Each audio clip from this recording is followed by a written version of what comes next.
As Congresswoman Jasmine Crockett sues Kash Patel, live on national television, his shocking response, telling her to go back to your country, goes viral. It sparks a chain of events that uncovers secret money trails, powerful betrayals, and a plot that could shake American politics to its core.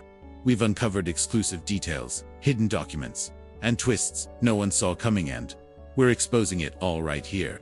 So if you care about the truth they tried to bury, hit that subscribe button now, because by the time we're done, you'll see exactly why they wanted Jasmine Crockett silenced. And it all begins as the lights were white-hot over the House Oversight Committee chamber, glaring off polished wood and rows of silent faces. Jasmine Crockett sat rigid in her seat, spine straight as a ruler, fingers gripping the edge of her chair so tightly the veins stood out across her knuckles. Cameras clustered around her like vultures, blinking red in steady rhythm, feeding the moment to millions of screens. Kash Patel leaned back in his chair across from her, arms folded, wearing a smirk that barely disguised the tension flickering behind his eyes. He kept glancing at the crowd behind the dais, lobbyists, staffers, a few curious tourists who'd wandered into the public hearing, not realizing they were about to witness something that would explode across the country. The chairman banged his gavel, voice echoing through marble columns.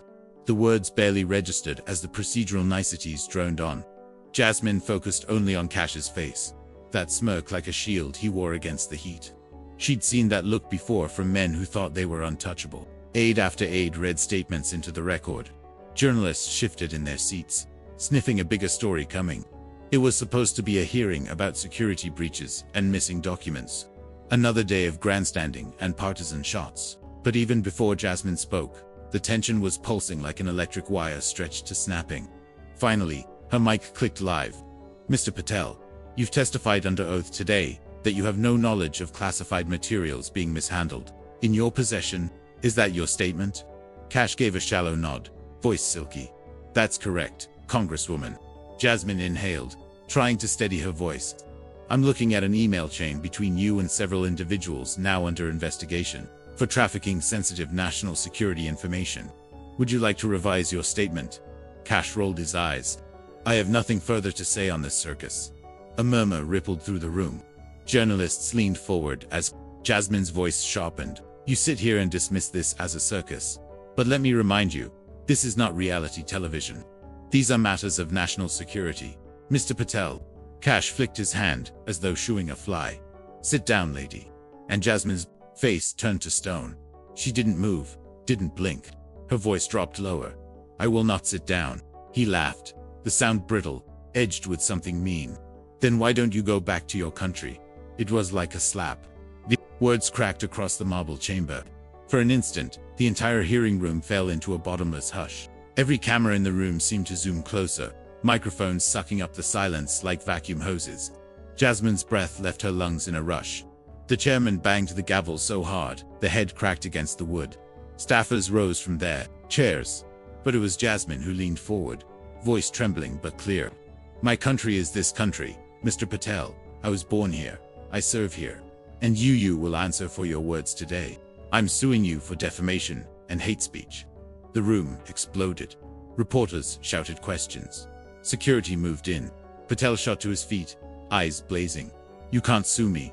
You're just another radical leftist running your mouth. Jasmine stood too, her heels scraping against the polished floor. Consider yourself served. Right here, right now. It was chaos. The chairman tried to restore order, voice ragged from shouting. Patel shoved past aides, fingers pointing in Jasmine's face. You want to play legal games, lady? I'll bury you. I've got the best lawyers in this town. You're finished. Jasmine didn't flinch. We'll see you in court. Patel stormed out, cameras chasing him, shoving microphones toward his face. Outside the hearing room, the Capitol corridors were already jammed with press. News outlets broke the story within minutes. Twitter and TikTok ignited, hashtags cascading across timelines like brush fire. Hashtag go back to your country trended alongside hashtag I stand with Jasmine. Some of Patel's supporters cheered him on. Some conservative influencers called Jasmine oversensitive, accused her of staging the moment for clout. But clips of Patel saying those words played on loop across networks, and his expression made it clear it was no slip of the tongue. There was venom in it. That afternoon, Jasmine stood in front of a bank of microphones, eyes still glossy from rage. The Texas summer sun blazed down, sweat glistening on her temple. "No American deserves to be told to go back anywhere because of the color of their skin," she said. "This is my country. And I will not be intimidated into silence. Not by Kash Patel. Not by anyone." The crowd erupted in cheers and jeers, divided down invisible lines. A man in sunglasses shouted, "You're a race hustler," while a woman next to him screamed back, "Shut up, you racist piece of trash." Security ushered Jasmine to her car. As she slid into the back seat, her hands trembled in her lap. Her phone buzzed every 2 seconds. Calls, emails, news, alerts. The White House issued a statement condemning racist language. Patel fired off a counter-statement accusing Jasmine of lying, weaponizing identity politics, and threatening to sue her for defamation in return. Jasmine's legal team huddled in her congressional office, flipping through binders, reviewing transcripts. Outside, protesters gathered on both sides. A man waved a sign that read, "Kash is right." Another held up, "Jasmine stands for America." Inside, Jasmine tried to focus, but exhaustion pressed on her skull like a vice. One of her aides, Ari, squeezed her arm. "Are you sure you want to go through with this? It's going to get ugly." "Death threats. Your family." Jasmine swallowed hard. "I don't care how ugly it gets." He crossed a line. By nightfall, Fox News ran a primetime segment calling Jasmine an extremist trying to silence political opponents. CNN looped her statement, calling it the spark of a modern civil rights fight. TikTokers stitched videos of the hearing, adding music, captions, edits. Overnight, the clip hit 62 million views. The next morning, Jasmine woke to hundreds of death threats in her inbox. Anonymous calls rang her cell phone at 3 a.m. One voice said, "Keep running your mouth, bitch, and you'll find out what going back to your country really means." The Capitol Police assigned extra security. Jasmine's mother called, crying, begging her to come home to Texas and let it go. But Jasmine refused. Patel, meanwhile, launched his own press blitz. On Newsmax he seethed, voice low and lethal, "She wants to sue me, bring it. I've got receipts on all of them. They don't want the truth coming out." The anchor leaned closer. "What do you mean?" Kash grinned. "There's a lot more going on in Washington than people realize. Jasmine Crockett better watch her back." The clip went viral all over again. People read conspiracies into every word. Some said Kash was bluffing. Others whispered that Jasmine had skeletons in her closet. By day 3, the headlines shifted from racism in Congress to what does Kash know? Even Jasmine's own party grew nervous. Quiet calls came from DC power brokers, warning her to drop the suit before it dug up things better left buried. She ignored them. And each time she appeared on camera, her eyes burned hotter. She filed the lawsuit formally in federal court that Friday morning. Cameras snapped photos as she carried the thick sheaf of documents into the courthouse. She wore a tailored navy suit, hair pulled back, lips pressed tight. Standing on the courthouse steps afterward, she declared, "This isn't just about me. It's about every American who's been told they don't belong. Mr. Patel wants me silent. I will not be silent."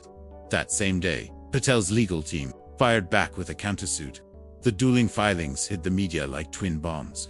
Pundits speculated over which side would crumble first. But as the noise grew, Jasmine started noticing odd things. A dark SUV parked outside her house for hours. 2 men in suits following her from the gym. Anonymous tips came into her office phone, warning her to stop digging. That Friday night, Jasmine sat in her living room, alone. Her TV played muted news coverage of herself on a loop. Her phone rang again, displaying a blocked number. Against her better judgment, she answered. A low male voice spoke quickly, as though looking over his shoulder. "Congresswoman Crockett, listen to me carefully. You don't know who you're dealing with. It's not just Patel. There are people way above him who don't want this lawsuit going forward." Jasmine clenched her jaw. "Who is this?" The voice hesitated. "I'm trying to help you. Check your email in 5 minutes. Don't talk to anyone else about what you'll see." Then the line went dead. Jasmine sat frozen. The silence in the house felt enormous. She stared at her email inbox, the seconds crawling past. Then suddenly, new message. Subject line, Project Sunlight. No body text, just a PDF attachment. Hand shaking, Jasmine clicked it open. The document displayed scanned files, black bars of redaction running across entire paragraphs. At the bottom of the first page, in stark block letters, Target, Jasmine Crockett. She slammed the laptop closed, chest heaving, heart ricocheting around her ribcage. The shadows in the corners of her house seemed to move. Outside, tires crunched. Slowly along the curb, Jasmine rose and peeked through the blinds, pulse racing. A black SUV idled at the curb, engine low and rumbling. Headlights burned into the darkness, pointed right at her house. Jasmine stood frozen at the window, one hand pressed to the glass as the SUV idled beneath the glow of the street lamp. A figure sat motionless behind the tinted windshield, as if waiting for a signal. She let the blinds fall shut, her breathing shallow. The edges of her vision blurred as adrenaline surged through her bloodstream. The file on her laptop still hummed in her mind like an electric current. Project Sunlight. Target: Jasmine Crockett. She dialed Ari, her chief of staff, fingers trembling so hard she almost dropped the phone. Ari, you need to get here. Right now. Ari arrived 15 minutes later, hair must sweat on her collar. She peeked through the blinds, saw the SUV, and swore under her breath. That's not press, that's government plates. Jasmine turned toward her, voice shaking. I got an email. Some whistleblower, he said I'm in danger. Ari's eyes widened as Jasmine opened the laptop and pulled up the document again. Page after page scrolled by. Redacted lines blacking out entire paragraphs, leaving only hints. Financial transfers. Surveillance logs. Phone transcripts labeled Crockett Primary. This is federal surveillance data, Ari whispered. That's why they're watching your house. Jasmine felt sick. Why would Patel have federal surveillance on me? Ari shook her head, eyes darting to the windows. I don't think this is just about Patel anymore. By dawn, Jasmine was packing a small overnight bag. The Capitol Police insisted on moving her to a secure hotel. As she left her house under escort, neighbors stood in bathrobes on their porches, filming her departure. That afternoon, a story broke on Politico. Doge sources confirm active investigation into Kash Patel. Cable news went into meltdown. Anchors spoke in hushed voices, treating the leak like a national emergency. Meanwhile, Jasmine sat in her hotel room, lights off, blinds drawn. She stared at the documents on her screen until the text blurred into gray smears. Ari kept pacing. Behind her, phone buzzing every few minutes. You're trending again, Ari said flatly. Half the country wants to make you president. The other half wants you deported. Jasmine's jaw tensed. I'm not dropping this. I don't care how ugly it gets. Ari hesitated. Jasmine, some of this stuff in the file, it's not just about Patel. There's names in there, donors, party officials from both sides. This is bigger than we thought. Jasmine scrolled back to the first page, rereading the title, Project Sunlight. That night, Kash Patel appeared on a live podcast. His voice was calm, almost gloating. They want to silence me because I know what's really happening in Washington. Jasmine Crockett thinks she can hide behind lawsuits. She can't. The truth is coming out. And a lot of powerful people are gonna fall when it does. The host leaned in. Are you saying Jasmine Crockett is part of a conspiracy? Kash's smile was ice. I'm saying she knows things she shouldn't, and she'd better be careful. Accidents happen. Social media went berserk. Comment threads filled with threats, conspiracies, calls for Kash to be arrested or for Jasmine to be deported back to Africa. Early the next morning, Jasmine's legal team gathered in a secure conference room in D.C. Ari played an audio recording that had arrived anonymously overnight. Kash's voice filled the room, low and sinister. I'm telling you, we've got her phone tapped, her financials. She thinks she's safe because the media loves her, but we've got all the dirt we need. If she doesn't back off, we drop the documents and ruin her. Jasmine's lawyer, Eric, slammed his fist on the table. This is evidence of witness intimidation. We can go to the DOJ with this. Jasmine folded her arms. The DOJ already knows. The question is whether they'll do a damn thing about it. Eric hesitated, lowering his voice. There's chatter that Patel's not acting alone. Someone in government is backing him. If you keep going with this lawsuit, you're going to be a target. Jasmine stared at the table, knuckles pale. I'm already a target. 2 days later, the federal judge in her civil suit held an emergency hearing. Cameras flooded the marble hallways. Reporters shouted questions as Jasmine arrived in a dark suit, sunglasses hiding her eyes. Inside, Kash's lawyers tried to block Jasmine's lawsuit on grounds of political speech. But the judge surprised everyone. I'm ordering Mr. Patel to produce all communications and documents related to Congresswoman Crockett, including any surveillance or intelligence reports in his possession. The courtroom gasped. Kash, seated at the defense table, clenched his jaw so hard his cheek twitched. Outside the courthouse, Kash faced cameras, voice trembling with fury. This is a witch hunt. Jasmine Crockett is using the courts to cover her own tracks. When I release what I've got, you'll all see who the real traitor is. He turned and stalked away, security flanking him. That night, Jasmine received another anonymous email. The subject line was a single word: sunlight. Inside was a single audio clip. A male voice whispered, "They're cleaning house. Anyone who talks disappears. They've already taken out people who knew about the money." A second voice cut in, cold and professional. "Priority target is Jasmine Crockett. Full media takedown if she doesn't back off." Jasmine felt the blood drain from her face. Ari grabbed her shoulders. "We have to tell the FBI." Jasmine exhaled shakily. "We will. But first, we figure out who's funding Patel." The next morning, Jasmine's legal team subpoenaed financial records from several PACs tied to Patel's network. What they found made the room go silent. Millions in dark money flowing from shell companies. Transfers routed through crypto exchanges. Large donations traced back to a single overseas account registered in Dubai. Eric leaned forward, voice low. "This is foreign influence. If Patel's getting money from overseas, it's a national security issue." Ari scrolled through pages of transactions. "Look at this. One of the Dubai companies lists its business contact as someone with a D.C. address. And that address belongs to a major lobbying firm." Jasmine slammed her palm on the table. "I want that name." The documents showed a single-line entry: Consultant Services, K. Patel, Project Sunlight. Jasmine whispered, "They named a damn project in their own bank wires." By that afternoon, Jasmine's team quietly handed evidence to the FBI. Agents arrived in plain suits, carrying locked briefcases. Jasmine met them in a basement conference room, her voice steady despite her shaking hands. "Patel's not working alone," she told them. "He's the front man. Someone else is funding this, and they want me out of the way." The lead agent, a woman with a crisp bun and steely eyes, listened silently. Then she leaned closer. "Congresswoman, don't leave DC without telling us. You're officially under protective watch." 2 days later, an early morning raid shattered the calm of a leafy Virginia neighborhood. News helicopters hovered overhead as federal agents stormed into Kash Patel's home. Live footage showed Patel being led out in handcuffs, his face twisted in rage. He shouted at reporters, "This is Jasmine Crockett's doing. She's a liar. This is political persecution." Across social media, chaos erupted. Some hailed the arrest as justice. Others screamed it was tyranny. That same afternoon, several major political figures held urgent press conferences. Some demanded investigations into Patel's foreign ties. Others claimed Jasmine was fabricating the whole scandal to boost her political profile. But the biggest shock came later that evening. Journalists across DC began receiving encrypted files from an anonymous source. Inside each was a trove of documents titled Project Sunlight. Ari burst into Jasmine's hotel suite, phone shaking in her hand. "They've leaked it. The entire Project Sunlight file. Journalists are going through it right now." Jasmine grabbed the phone and scrolled through the leak. Names leaped off the page: donors, political consultants, even sitting members of Congress.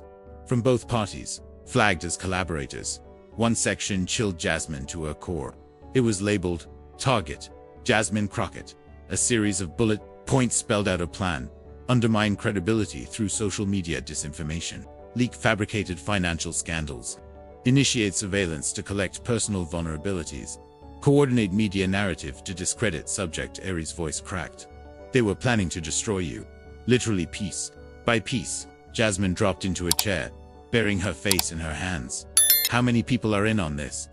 Ari sat beside her. "Enough to make this the biggest scandal since Watergate." Jasmine lifted her head, eyes blazing. "Then we bring them all down. Every last one." But Ari hesitated, glancing away. "There's something else, Jasmine. One of the names in the Project Sunlight documents. It's someone close to you." Jasmine blinked. "Who?" Ari's voice broke. "I don't know how to tell you this, but it's Eric." Jasmine felt the floor drop away beneath her. "My own lawyer." Ari nodded, tears in her eyes. "He's listed as a confidential informant. He's been reporting on you this whole time." Jasmine stared at her, fury and heartbreak tearing her apart from the inside out. Outside the window, DC traffic hummed, oblivious to the storm gathering inside that room. Jasmine stood alone in the hotel hallway, phone pressed to her ear, the line to Eric's number ringing endlessly into a void. She had just learned that man she trusted most, her attorney, her ally. Her shield had been feeding information to the very people who wanted her silenced. Her voice, low and controlled, cracked anyway. "Eric, call me. Now." She hung up, turned. Ari was waiting, lips pressed tight, eyes wide with worry. "He's gone off-grid," Ari said. "Didn't show up for the hearing. His phone was last pinged 2 hours ago near the airport." Jasmine clenched her fists. "He ran." Ari swallowed hard. "We found an account in his name. Offshore. Almost $500,000 deposited 2 days after you filed the suit." Jasmine's stomach dropped. "How long was he working for them?" "We don't know, but I think, from the beginning." For a moment, Jasmine didn't speak. She stared down the empty hallway, the silence pressing on her chest like a stone. Then she turned, her voice like steel. "Then we finished this without him." That night, Jasmine went live. No staffers, no lighting team, no prepared statement. Just her, a phone, and the truth. "I'm Congresswoman Jasmine Crockett. And tonight, I'm going to tell you what they didn't want you to know." She outlined everything. Project Sunlight, the anonymous whistleblowers, the Dubai wire transfers, the domestic surveillance, the plan to smear her, discredit her, destroy her. "They said I should be careful," she said, her voice cracking just slightly. "That accidents happen. That I'd regret fighting back. But I'm not afraid. Because this isn't just about me. It's about every person they think they can silence. Every voice they think they can erase. Every one of you who has ever been told to sit down, shut up, and stay in your place." She looked directly into the camera. "They told me to go back to my country. I'm in it. I'm not going anywhere." The video went viral in less than 2 hours. By morning, it had 12.7 million views. But it wasn't just the public reacting. Capitol Hill was on fire. Emergency meetings, closed-door briefings, whispers in every hallway. One source texted Ari, "They're scared. You blew the roof off the building." The next day, the Department of Justice confirmed what many feared and what Jasmine had already known. A multi-agency task force had been launched to investigate a coordinated attempt to manipulate members of Congress using illegal surveillance, dark money, and foreign influence. And at the center of it all stood Kash Patel, indicted on 5 counts: conspiracy against civil rights, foreign lobbying violations, witness tampering, wire fraud, obstruction of justice. Patel's mugshot hit the internet like a grenade. His expression wasn't defiance, it was fear. But as one fire went out, another ignited. The Project Sunlight documents named names: 15 political consultants, 8 PAC executives, 3 sitting members of Congress. And then there was a name no one expected. Senator Alton Briggs, moderate Democrat, long considered a swing vote in the Senate. Jasmine's phone rang at 2:14 a.m. It was a staffer from Briggs' office. "I don't have long. He's in it, deep. He knew about the money. He met Patel 3 times in private. Jasmine, you need to watch your back." Within a week, the Senate Ethics Committee announced an emergency inquiry. Briggs went silent. No media, no statements. But whispers surfaced: meetings with Patel's Dubai contact, mysterious real estate deals, and one damning photo. Briggs and Patel clinking glasses at a private Gulfstream hangar in Virginia. Jasmine's lawsuit had begun as a defamation case. It was now a wrecking ball, and it wasn't done swinging. Jasmine returned to Congress under heavy security. Capitol Police walked her to and from votes. Journalists camped outside her office, around the clock, and then came the moment no one expected. C-SPAN cameras captured Senator Briggs resigning live on the Senate floor. "I have betrayed the people's trust," he said, eyes downcast. "I will cooperate fully with all investigations, and I apologize, especially to Congresswoman Crockett." The chamber fell silent. Back in her office, Jasmine stared at the screen in disbelief. Ari whispered, "You did this. You cracked the dam." But Jasmine shook her head. "Not yet. There's one more thing." In the chaos, one name had been overlooked. The Dubai intermediary. The man who funded Patel, a mysterious figure known only by the initials NHRE, tracked him for weeks, combing financial records, private plane logs, leaked diplomatic memos.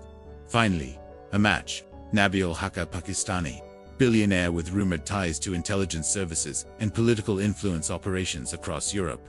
He had donated over $4 million to US political causes through front companies. And he had met Kash Patel in person. 3 times, Jasmine handed the file to the DOJ. But she wasn't done. She went back live. Same phone, same raw tone. Foreign influence doesn't start with drones or spies. It starts with money. It starts with corruption, and it starts when people like Kash Patel and Alton Briggs sell our democracy to the highest bidder. She paused. I'm calling for a full congressional investigation into foreign interference in our government. Not just Russia. Not just China. All of it. Including what just happened to me. The hashtag trended for 3 days straight. Hashtag Crockett cracks it. TV anchors called her the conscience of Congress. But it wasn't praise she sought. It was reckoning. In the following weeks, more shoes dropped. 4 PACs shuttered. 2 DOJ officials quietly resigned. 1 former congressman was arrested trying to flee the country with a forged passport. And in a moment, that stunned the nation. Kash Patel agreed to a plea deal. In exchange for a reduced sentence, he provided evidence on every co-conspirator, including names still unknown to the public. In his confession, one line stood out above all. We targeted Congresswoman Jasmine Crockett because she was too loud, too independent, and too black. The words sent shockwaves through the political world. On the House floor, Jasmine read the line aloud during a hearing on political violence and disinformation. Her voice did not shake. That, she said, is the truth of how power really works in America. A moment of silence followed, not out of decorum, out of awe. She had survived the storm, but she had also changed it. In the months that followed, Jasmine's case was taught in law schools. A new bill bearing her name, the Crockett Act, was introduced to outlaw political surveillance without a warrant and increase transparency for PAC donations.